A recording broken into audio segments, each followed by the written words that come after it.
उन लड़कों ने उसे बहुत ज़्यादा पैसे दिए और एक रात के लिए अपने होटल ले गए। जब चारों लड़कों ने उसके जिस्म से अपनी हवस पूरी कर ली तो उनका पांचवा दोस्त भी आ गया, मगर वह जैसे ही कमरे में अंदर आया तो उसकी चीख निकल गई, क्योंकि हालात इंसान को वह सब करने पर मजबूर कर देते हैं जिसके बारे में उसने कभी सोचा भी नहीं होता। या यूँ कहें कि कभी कभी ज़रूरत से ज़्यादा ख्वाहिशें भी इंसान को ख़त्म कर देती हैं, और वो भी ना कभी पूरी होने वाली ख्वाहिशों के सफ़र पर निकल पड़ी थी। वो रात 12 बजे से उस छोटे से कमरे में बिस्तर पर पड़ी हुई थी और एक के बाद एक 2 लड़कों ने उसे नोच डाला था। दर्द अपनी इंतहा पर था, लेकिन यह सब कुछ उसने अपनी मर्जी से अपनाया था। ना ही उसे अपने कपड़ों का होश था और ना ही जिस्म में उठने वाली दर्द भरी लहर का। 2 ही लड़कों ने उसका हाल ऐसा कर दिया था कि उसका सारा तन जख्मी हो गया था। ये सोचकर ही उसकी आत्मा काँप रही थी कि और भी 2 लड़के उसके साथ अपनी हवस पूरी करने वाले हैं और उसे पूरी खुशी से उन्हें वक्त देना है। उसने कभी सोचा भी नहीं था कि उसकी ज़िंदगी की कोई रात ऐसी भी होगी। यह सब वो एक भारी कीमत के लिए कर रही थी, इसीलिए पीछे हटने का कोई सवाल ही नहीं था। उसकी जिम्मेदारियां और उसके घर वालों की ख्वाहिशें उसे उस रास्ते पर ले आई थीं जहां उसने एक ही रात में 4 लड़कों के साथ रात गुजारने की हामी भर ली थी। आम हालत में तो किसी लड़की के लिए ऐसा सोचना भी मुमकिन नहीं, लेकिन वो जिस जगह खड़ी थी वहाँ उसे यह फैसला करने में ज़्यादा वक्त नहीं लगा था। वह सब सेहतमंद और तंदुरुस्त नौजवान थे जिनकी ताकत के आगे वो कुछ भी नहीं थी। बिस्तर तक आने वाले दोनों नौजवानों ने लम्हों में उस पर काबू पा लिया और उसे पूरी तरह से अपनी हवस का निशाना बना लिया था। यह पहली दफ़ा था जब उसे किसी मर्द ने छुआ था। दूसरे लड़के के निकलते ही तीसरा लड़का भी कमरे के अंदर चला आया। उसने एक गहरी सांस बाहर निकाली। वो थोड़ा वक्त चाहती थी, लेकिन वह कहने लगा कि इतना वक्त नहीं है उसके पास। बाहर उसके और भी दोस्त इंतजार में बैठे हैं। उसकी बात सुनकर उसकी आंखों से आंसू बहने लगे। वह फौरन ही उसके पास चला आया और उसके आंसुओं को नज़रअंदाज करता हुआ पूरी शिद्दत से उस पर हावी होने लगा। उसके तन में बर्दाश्त की ताकत खत्म हो रही थी। वो बार बार उसे खुद से दूर करने की कोशिश करती, लेकिन वह उतना ही उस पर हावी होने लगा। ऐसा लग रहा था जैसे उसे इस खेल में मज़ा आ रहा हो। उसके धक्का देने पर वह पहले से भी ज़्यादा जोश में उसके करीब आता, इसीलिए अब वो उसे रोकने की गलती नहीं कर रही थी और खामोशी से खुद पर गुजरने वाली इस कयामत को बर्दाश्त कर रही थी। 1.5 घंटे तक वह अपनी प्यास बुझाता रहा और जाते जाते उसने अपने दांतों के निशान उसकी गर्दन पर छोड़ दिए और कहने लगा कि अगर उसे दोबारा मौका मिला तो वह उसके साथ दोबारा वक्त गुजारने आएगा। उसके जाने के बाद उसने एक निगाह अपने तन पर डाली तो वो कांप गई। जिस्म का कोई हिस्सा ऐसा नहीं था जहां जख्म मौजूद ना हो। तीसरे नौजवान ने तो हद से ज़्यादा उस पर जख्म कर उसे जख्मी कर दिया था। जगह जगह उसके दांतों के निशान पड़ चुके थे और फिर बचे एक लड़के ने भी 1 घंटा उसे इसी तरह अपनी हवस का निशाना बनाए रखा। उन लोगों को उस पर जरा भी रहम नहीं आया था, और आता भी क्यों। उन्होंने एक बड़ी रकम के बदले उसे एक रात के लिए खरीद लिया था। वह तो अपना अपना हिस्सा वसूल कर रहे थे और यह एक रात उसकी ज़िंदगी की सबसे मनहूस रात बन गई थी। उसका हाल ऐसा था कि उसे कुछ होश ही नहीं रहा था। वो खुद से करवट बदलने के काबिल भी नहीं रही थी। आहिस्ता आहिस्ता तकलीफ से उसकी आंखें बंद होने लगी थीं और तभी ही उन लड़कों ने उसे बताया कि उनका एक 5वां दोस्त भी आ गया है। उसमें इतनी हिम्मत भी बाकी नहीं बची थी कि वो इनकार कर पाती या इस बात का विरोध कर सकती। जैसे ही 5वां लड़का कमरे में दाखिल हुआ और उसके बिस्तर के करीब आया तो उसे देखकर उसकी चीख निकल गई। उसकी चीख क्यों निकली, इसकी वजह जानकर आपके भी रोंगटे खड़े हो जाएंगे। उसका नाम रितु है और उसकी उम्र सिर्फ 20 साल थी। उसने ग्रेजुएशन कर रखी थी, लेकिन आज के वक्त में ग्रेजुएशन कुछ भी नहीं होता। लोग बीटेक करके भी डिग्रियां हाथों में लिए सड़कों की धूल समेट रहे होते हैं। इस बात का सही तरीके से अंदाज़ा उसे उस वक्त हुआ जब वो नौकरी की तलाश के लिए निकली। हर कंपनी के आगे नौजवानों की एक बड़ी सी लाइन लगी होती थी जो अपनी बारी के इंतजार में थे। ऐसे में उस जैसी लड़की को नौकरी कहाँ मिल सकती थी जिसके पास ना ही तजुर्बा था और ना ही कोई बड़ी डिग्री, मगर नौकरी ढूंढना उसकी सबसे बड़ी ज़रूरत बन चुकी थी, क्योंकि उसके पापा को हार्ट अटैक आया था और डॉक्टर ने उनकी सर्जरी बताई थी। उन्होंने कहा था कि 1 महीने में उसे अपने पापा की सर्जरी करा लेनी चाहिए, नहीं तो कभी भी कुछ भी हो सकता है, उसकी जान भी जा सकती है। उसके पापा की ऐसी हालत ने उनकी कमर तोड़ दी थी। उसके पापा घर में एक अकेले ही कमाने वाले थे और वो 2 बहनें बिन ब्याही और एक भाई था छोटा जिसकी पढ़ाई चल रही थी। उसकी बड़ी बहन पढ़ी लिखी नहीं थी और भाई अभी 14 साल का ही था, इसलिए कमाने की जिम्मेदारी उसके कंधों पर आ गई थी। वो घर से बाहर निकली तो उसके होश ठिकाने आ गए। वो तो बाहर की दुनिया को बहुत आसान समझ रही थी, लेकिन अब उसे समझ आया कि उसके पापा कितने जतन करके उसके लिए रोटी कमाते थे। वो हमेशा ही पापा से इस बात पर नाराज़ रहती थी कि वह उनकी ख्वाहिशें पूरी नहीं करते। उसकी नाराज़गी पर उसके पापा का चेहरा हमेशा उतर जाता। वह बड़े प्यार से उसे पुकार कर कहते, रितु बेटी, तू फिक्र ना कर, एक दिन तेरी किस्मत भी जाग उठेगी। लेकिन उसे वह दिन अपनी किस्मत में आता नजर ही नहीं आता था और फिर उसके पापा को हार्ट अटैक पड़ गया। पापा तब उसे इस बात का एहसास हुआ कि पापा उनके लिए कितने ज़रूरी थे। जब तक वह उनके जिम्मेदारियां उठाए थे, कम से कम रोटी जैसी बुनियादी ज़रूरत से तो वो वंचित नहीं थे। उसके पापा के हार्ट अटैक पड़ने के कुछ दिन बाद तक तो आस पड़ोस वालों और ख़ानदान वालों ने उनकी मदद की, लेकिन आहिस्ता आहिस्ता सभी अपनी ज़िंदगी में बिजी हो गए।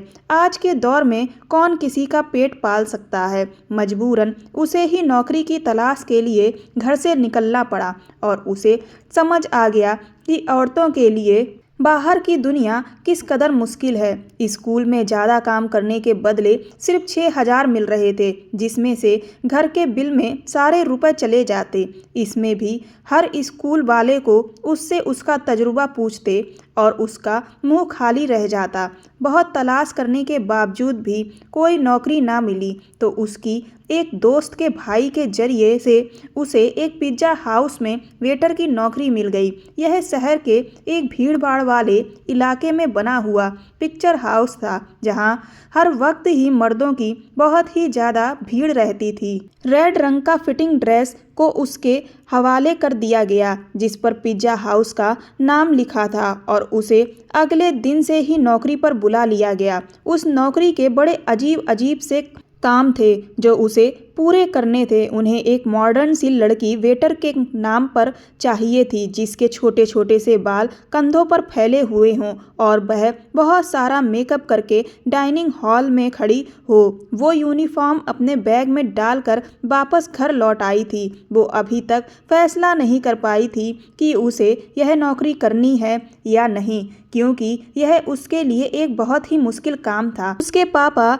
जब ठीक थे तो उसे कभी बिना ज़रूरत घर से निकलने की नौबत भी नहीं आई थी और पिज्ज़ा हाउस में तो इतने सारे मर्दों के बीच इतने तंग कपड़े पहनकर खड़े होना उसके लिए एक बहुत ही घुटन भरा काम था। मगर भूख इंसान से सब कुछ करवा ही लेती है। रितु वहाँ से वापस घर आई तो रितु की माँ दरवाजे पर ही परेशान सी खड़ी थीं। उसे देखकर उनकी आंखों में आंसू आने लगे। रितु ने अपनी माँ से कहा कि वह दरवाजे पर क्यों आई, तो उसकी माँ रोते हुए कहने लगी कि बेटा, बिजली के मीटर वाले आए थे और उन्होंने उनकी बिजली काट दी। ये बात सुनकर रितु का दिल धक से बैठ गया था। गर्मी जोरों पर थी और ऐसे में बगैर बिजली के गुजारा करना बहुत ही मुश्किल था। लेकिन पिछले 2 महीने से वो लोग बिल नहीं चुका पाए थे और शायद इसीलिए उनकी बिजली काट दी गई थी।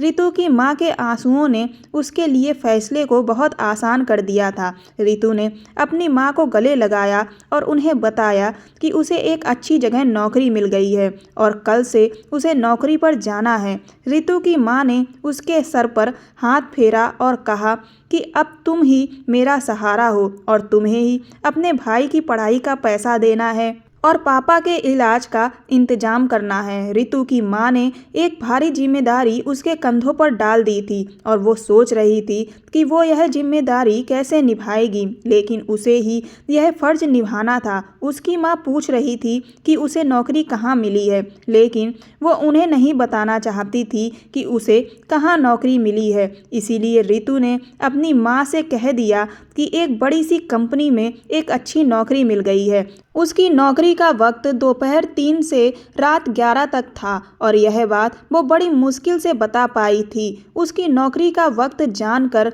वह हैरत से उसकी तरफ देखने लगी कि यह कौन सी कंपनी है जहां दोपहर 3 बजे से बुलाया गया है। उसने कह दिया कि यह एक मल्टीनेशनल कंपनी है जो 24 घंटे चलती है।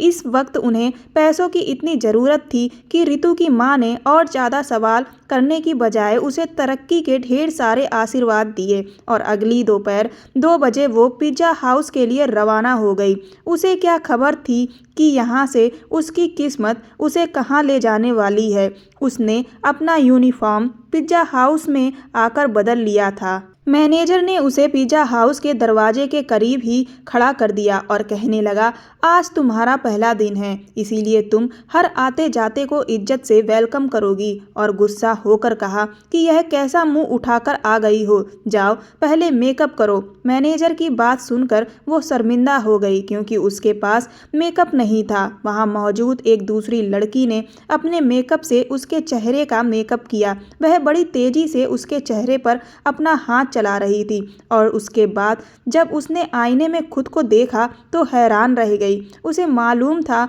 कि वो खूबसूरत है और उसका रंग भी बहुत साफ है, लेकिन थोड़े से मेकअप के बाद में वो पूरी तरह निखर गई थी। वो खुद को आईने में देख रही थी जब वह लड़की कहने लगी कि यह लोग खूबसूरती देखकर ही तो यहाँ रखते हैं, वरना काम करने के लिए तो बहुत से लोग मिल जाते हैं। वो जान गई थी कि यह नौकरी उसे उसकी काबिलियत की वजह से नहीं बल्कि खूबसूरती की वजह से मिली है। नौकरी का यह पहला दिन उसके लिए बहुत ही भारी था। वो 3 बजे से दरवाजे पर खड़ी आने जाने वाले मर्द और औरतों को वेलकम कर रही थी। यहाँ औरतों की तादाद कम ही आती थी, ज़्यादातर मर्द ही आ रहे थे। रात होने तक उसके पैरों में बहुत ज़्यादा दर्द हो चुका था और अभी उसे वापस बस के धक्के खाते हुए घर भी पहुँचना था। 12 बजे के करीब वो घर पहुँची थी।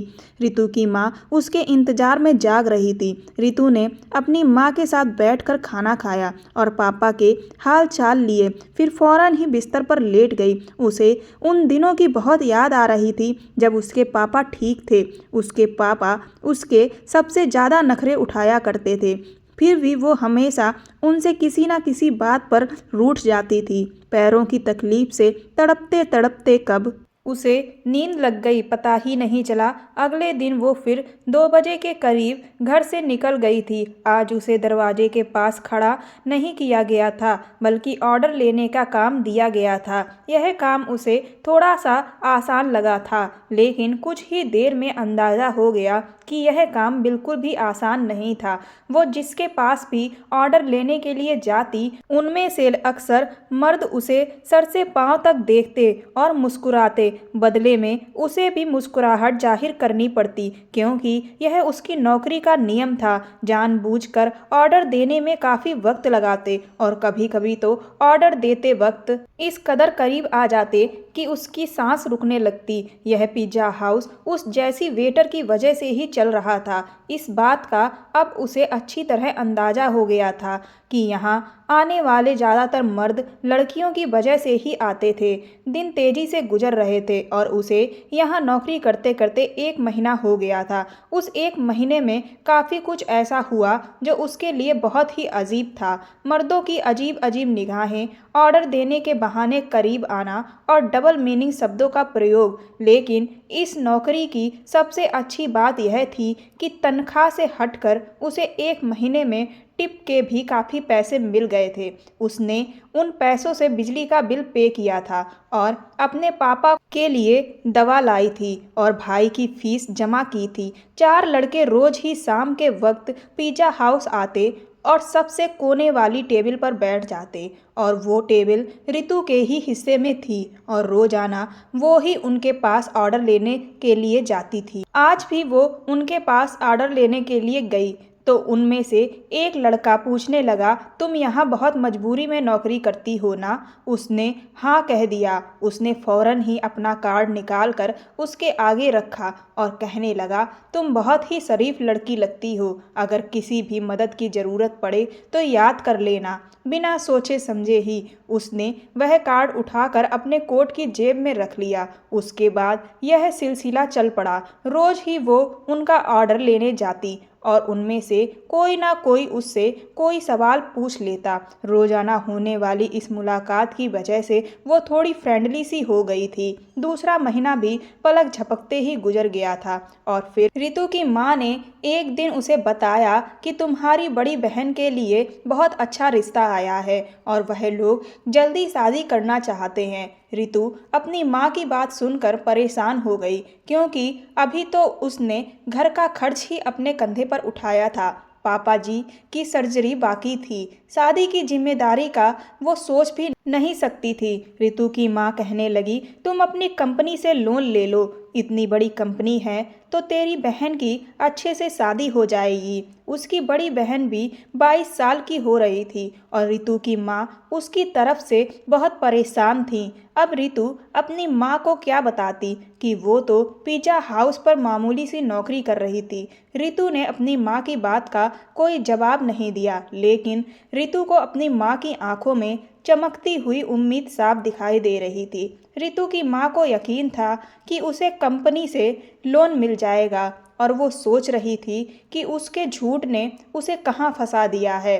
अगले दिन वो नौकरी पर भी सारा वक्त परेशान रही और यह बात उसके साथ काम करने वाली लड़की ने नोट कर ली। वह उससे कहने लगी कि क्या बात है रितु, आज तुम बहुत परेशान लग रही हो। उसने उसे बता दिया कि बड़ी बहन की शादी है, पापा की सर्जरी करवानी है और उसके पास बिल्कुल भी पैसे नहीं हैं। उसकी बात सुनकर वह कहने लगी, तो इतना खर्च करने की ज़रूरत क्या है, सादगी से ही विदा कर दो। उसकी बात सुनकर रितु सोच में पड़ गई थी। घर आकर रितु ने अपनी माँ को यही मशवरा दिया कि वह सादगी से बहन की विदाई कर दें, लेकिन उसकी बात सुनकर उसकी माँ कहने लगी कि लड़के वालों ने पहले ही दहेज के नाम पर एक लंबी लिस्ट थमा दी है और अगर खाली हाथ तेरी बहन को विदा कर दिया तो उसके ससुराल वाले सारी जिंदगी उसे बातें सुनाते रहेंगे। रितु को अपनी माँ की बात सुनकर गुस्सा आ गया और उसने कहा कि ऐसी जगह उसकी शादी करनी ही क्यों है और इतनी जल्दी क्या है। ये सुनते ही रितु की माँ कहने लगी कि अगर तुम्हारे पापा ठीक होते तो कैसे भी करके अपनी बेटी के लिए रकम जमा कर लेते। वो भी इस रिश्ते की सुन के खुश हैं। मैंने उनसे कह दिया था कि तुम अपनी कंपनी से लोन ले लोगी। और रितु की माँ की आंखों में आंसू आ गए थे और उसकी बात ने उनका दिल भी दुखा दिया था और वो ठीक ही कह रही थी। अगर उसके पापा ठीक होते तो वह किसी भी तरह से पैसे जमा ही कर लेते और पापा को भी काफ़ी बुरा लगेगा अगर शादी के लिए ना हो गई और वो उनकी सेहत के साथ कोई रिस्क नहीं लेना चाहती थी। रितु ने अपनी माँ को गले लगा लिया और उनसे कहा कि मैं जल्द ही पैसे का इंतजाम कर लूँगी। वो खुद भी नहीं जानती थी इतने सारे पैसे उसे कहाँ से मिलेंगे। पापा का साया वाकई बच्चों के लिए एक बहुत बड़ा आशीर्वाद होता है। वह अपनी जान पर खेल कर भी बच्चों को जिंदगी के सारे सुख देते हैं और रितु के लिए अपने पापा की जगह लेना बहुत ही मुश्किल था। दिन यूं ही परेशानी में गुजर रहे थे। उसने पिज़्ज़ा हाउस के मैनेजर से पैसों की बात की थी, लेकिन उसकी बात सुनकर जिस नज़रों से उन्होंने उसे देखा था, वो खुद ही ज़मीन में गड़ गई थी। वह लड़के भी रोज़ाना पिज़्ज़ा हाउस में आते थे। वो उनका ऑर्डर लेने गई तो उनमें से एक कहने लगा, क्या बात है, आज तो आपका चेहरा बिल्कुल ही उतरा हुआ है। उसकी बात सुनकर ना जाने क्यों रितु की आंखों से आंसू आ गए थे। वह बार बार पूछने लगा कि वो उसे अपनी परेशानी बताए। ना चाहते हुए भी रितु ने उसे अपना मसला बता दिया था, क्योंकि उसे भी किसी ऐसे इंसान की तलाश थी जिसके आगे वो खुलकर अपना दर्द बयां कर सके। उसकी बात सुनकर उनके चेहरे पर मुस्कुराहट आ गई और वह कहने लगे कि इतनी छोटी सी बात के लिए आप इस कदर परेशान हैं। हमने आपको अपना कार्ड इसीलिए दिया था कि कोई भी परेशानी हो तो आप हमें याद कर लें। वो हैरत से उनके चेहरे देखने लगी। वो यह सोच भी नहीं सकती थी कि वह चारों अजनबी लड़के उसे पैसे दे सकते हैं, लेकिन उन चारों ने फौरन ही उसे 4 लाख रुपयों का ऑफर कर दिया। वो उनकी तरफ देख रही थी। वह कहने लगे, 4 लाख रुपए देना उनके लिए कोई बड़ी बात नहीं है, लेकिन उसे भी उनके कुछ काम आना होगा। उसकी बात सुनकर वो ठिठक गई। उन लड़कों को उससे क्या काम हो सकता था, यह बात समझने में उसे ज़्यादा देर नहीं लगी थी। उसने फौरन ही घबराकर कहा कि मैं एक शरीफ घराने से संबंध रखती हूँ और मैं कोई गलत काम नहीं कर सकती। वह हंसकर कहने लगे कि हमने सिर्फ पेशकश की है, कबूल करना ना करना आपकी मर्जी है, लेकिन आज के दौर में 4 लाख आपको कोई भी नहीं देगा, चाहे वह आपका करीबी रिश्तेदार क्यों ना हो। बात तो उनकी भी बिल्कुल ठीक थी, लेकिन वो अपनी इज्जत गिरवी रखकर 4 लाख रुपए हासिल नहीं करना चाहती थी, इसीलिए उसने उन्हें साफ इनकार कर दिया। वो हालात से पूरी तरह थक चुकी थी और ऐसे ही थकी हारी जब लौटकर घर आई तो रितु की माँ और बहन उसके इंतजार में ही थीं। उसकी माँ ने बताया कि दीदी के ससुराल वाले 1 महीने बाद ही शादी की बात कर रहे हैं और उसके भाई के एग्ज़ाम आने वाले हैं। उसके स्कूल वाले एग्ज़ाम फीस मांग रहे हैं। वही 1 महीने का वक्त सुनकर उसकी जान निकल गई थी। पैसों का कोई इंतजाम ना हो सका था और रितु की माँ उससे उम्मीद बांधे बैठी थी। उसने एक नज़र अपनी दीदी के चेहरे पर डाली, जहाँ बहुत समय बाद खुशी की रौनक नज़र आ रही थी। वो भी दीदी के ससुराल वालों से मिली थी। वह लोग वाकई में बहुत अच्छे लोग थे, लेकिन आज के दौर में सादगी और बगैर दहेज के कौन दुल्हन विदा करवाता है। वह भी इसी समाज में रहने वाले थे। वो अपनी बहन की खुशी को हमेशा कायम देखना चाहती थी। तभी एकदम से उसके भाई के चीखने की आवाज़ आई थी। वो लोग भागकर अंदर गए तो उसके पापा के सीने में तेज दर्द हो रहा था। रितु तुरंत उन्हें डॉक्टर के पास ले गई। डॉक्टर ने कहा, इनका दिल बहुत कमज़ोर हो गया है, जल्द से जल्द सर्जरी की ज़रूरत है। अभी तो दवा दे दी है, पर दवा से ज़्यादा दिन काम नहीं चलेगा। रितु अपने पापा को लेकर घर आ गई। उधर रितु की बहन के ससुराल वालों का फ़ोन आ गया। उन्हें शादी की तारीख फिक्स करने की काफ़ी जल्दी थी। रितु ने अपनी माँ से कहा कि आप शादी की तारीख पक्की कर दें, पैसों का इंतजाम हो जाएगा। उसकी बात सुनकर तो घर में खुशी की लहर दौड़ गई थी, मगर वह लोग इस बात से बेखबर थे कि यह खुशी उन्हें उसकी आबरू की बर्बादी के बदले हासिल होने वाली थी। अगले दिन उसने उन चारों लड़कों को हामी भर दी। वह मुस्कुराकर कहने लगे कि हम जानते थे कि आप जरूर मान जाएंगी। उन चारों ने एक रात के लिए उसे अपने साथ ले जाने की बात की थी। रितु ने अपनी माँ को बता दिया कि साल के आखिर की वजह से कंपनी में काम बहुत ज़्यादा है और उसे एक रात कंपनी में ही गुजारनी होगी। कंपनी ने उसका लोन मंजूर कर दिया है, इसीलिए वो उनकी बात मानने के लिए मजबूर हैं। लोन पास होने की बात सुनकर रितु की माँ इस कदर खुश हो गई कि उन्होंने उसे रात में रुकने की इजाज़त भी दे दी और वो पिज़्ज़ा हाउस से छुट्टी होने के बाद उन चारों लड़कों के साथ चली गई। उन चारों ने उसे अपनी दरिंदगी का निशाना बना डाला और जब 5वां लड़का अंदर आया तो उसे देखकर उसकी चीख निकल गई, क्योंकि पूरा बिस्तर खून से भीगा पड़ा था और रितु अपनी जिंदगी की शायद आखिरी सांसें ले रही थी। उसने तुरंत ही उसे अपने बाजुओं में उठाया और गाड़ी में डालकर एक छोटे से अस्पताल में ले आया, जहां शायद उसका कोई जानने वाला ही डॉक्टर था। कई घंटे आईसीयू में रहने के बाद उसकी हालत कुछ बेहतर हुई, लेकिन उसका जख्मी तन उसकी बर्बादी की गवाही दे रहा था। वह लड़का उन चारों का ही दोस्त था, लेकिन उसके अंदर इंसानियत अभी बाकी थी और उसे उस पर रहम आ गया था, वरना शायद वो उस बिस्तर पर दम तोड़ देती। वह लड़का रितु के पास आया और बोला कि मैं आपसे अपने और अपने दोस्तों की तरफ से माफ़ी मांगता हूँ। मेरे दोस्त इतने बेरहम दिल होंगे, मैंने कभी सोचा भी नहीं था। आप मुझे गलत ना समझें और मुझसे डरने की कोई ज़रूरत भी नहीं है, क्योंकि मैं बुरा इंसान नहीं हूँ, बस संगत का असर पड़ जाता है। मुझे लगा था कि आप कॉल गर्ल होंगी, इसीलिए मैं वहाँ पर आया था, लेकिन बाद में मेरे दोस्तों ने बताया कि आप पिज़्ज़ा हाउस में काम करती थीं और आपको पैसे की ज़रूरत थी, इसीलिए आप उनके साथ आई थीं। यह जानकर मुझे उन पर बहुत ज़्यादा गुस्सा आया और मैंने उनसे कहा कि अगर तुम यह बात मुझे पहले ही बता देते तो मैं वहाँ बिल्कुल भी नहीं आता, क्योंकि मैं किसी की मजबूरी का फ़ायदा उठाना नहीं चाहता हूँ। मेरा दिल इस चीज़ के लिए गवाही नहीं देता। आपकी जो हालत देखी है उसके बाद से मुझे एहसास हुआ है कि किसी लड़की के साथ इस तरह की चीज़ उसकी मजबूरी का फ़ायदा उठाने के लिए करना बिल्कुल भी ठीक नहीं है और किसी भी इंसान को किसी की ज़िंदगी के साथ खिलवाड़ करने का अधिकार नहीं है। इसीलिए मैंने सोच लिया है कि मैं अपने उन दोस्तों को छोड़ दूंगा और उन्हें समझाऊंगा भी कि वह लड़कियों की मजबूरी का फ़ायदा ना उठाएं। यह इंसानियत के लिए बिल्कुल भी ठीक नहीं है।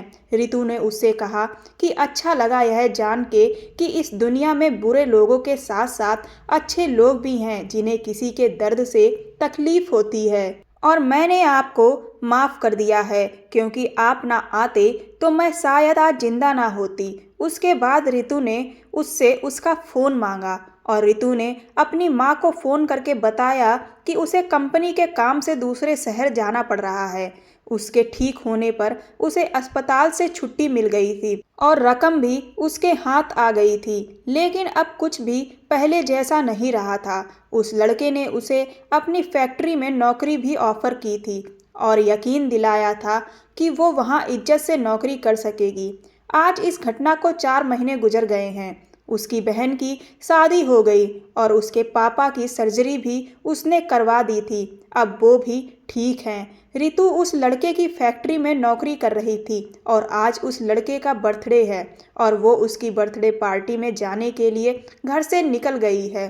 बर्थडे पार्टी के बीच में उस लड़के ने सबके सामने कुछ ऐसा कहा जिससे रितु के पैरों तले जमीन निकल गई। उस लड़के ने रितु से कहा कि क्या आप मुझसे शादी करेंगी? उसने कहा कि मैंने जब से आपको देखा है तब से आप मेरे दिल में बस गए हो।